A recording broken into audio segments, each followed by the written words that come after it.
Hey guys, today I ran across an unusual lock, one that I've never seen before. You can see it has the U.S. embossed. It's a U.S. government issue used by all the services and all branches of the government for securing mostly mail sacks as they're transported from overseas locations. It's got PACLOck on the top, nothing else anywhere on the other side.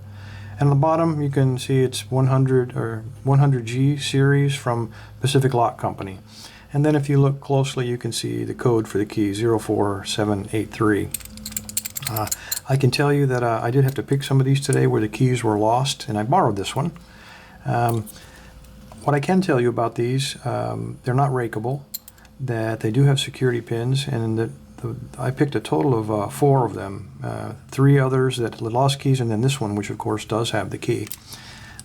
They have a variety of security pins in them, and they always seem to be in a different location. There you go. It's key retaining, so as are most all military locks or government issue locks. Not only are the security pins in different places throughout the stack, there are different numbers of them.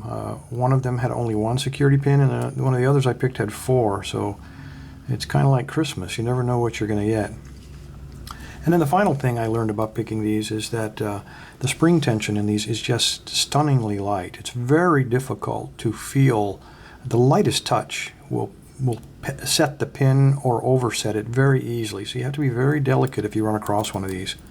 Okay, I'm going to put my pick to the very back, make sure, release the tension just to make sure that they're all at the bottom, and then we'll begin.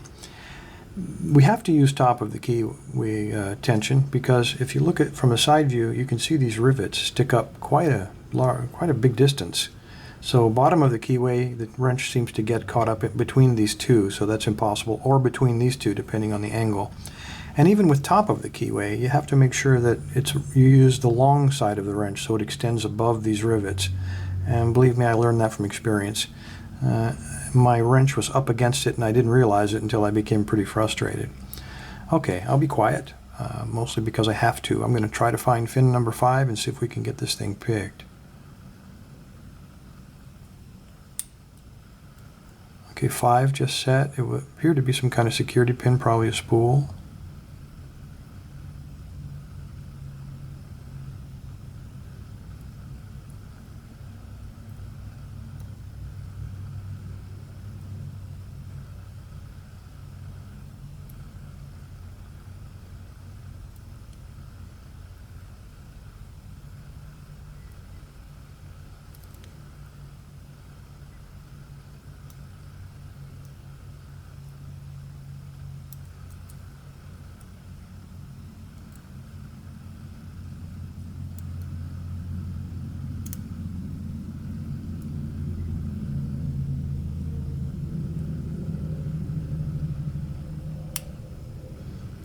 I think 3 is set.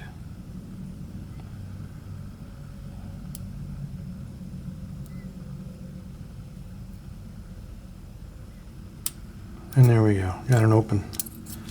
I got to tell you, that was pretty quick. Usually the others took me a minimum of about 3 minutes, several trials and errors, so this is kind of a surprise, a pleasant surprise. This is not, despite it looking like a master lock, this absolutely is not an easy pick. It can't be shimmed because it uses the ball bearings, so that's not a possibility. Because of light tension and the wide variation in keying and security pins, you can't rake it, you can't zip it. I tried bitch picking it many times. It does not work. So really, this is one of those locks, those high security locks that you have to have a really delicate touch, and single pin picking is absolutely your only option. For non-destructive opening. Destructive opening, a whole nother world, fellas. Anyway, hey, thank you for your time. Everybody stay safe and stay legal.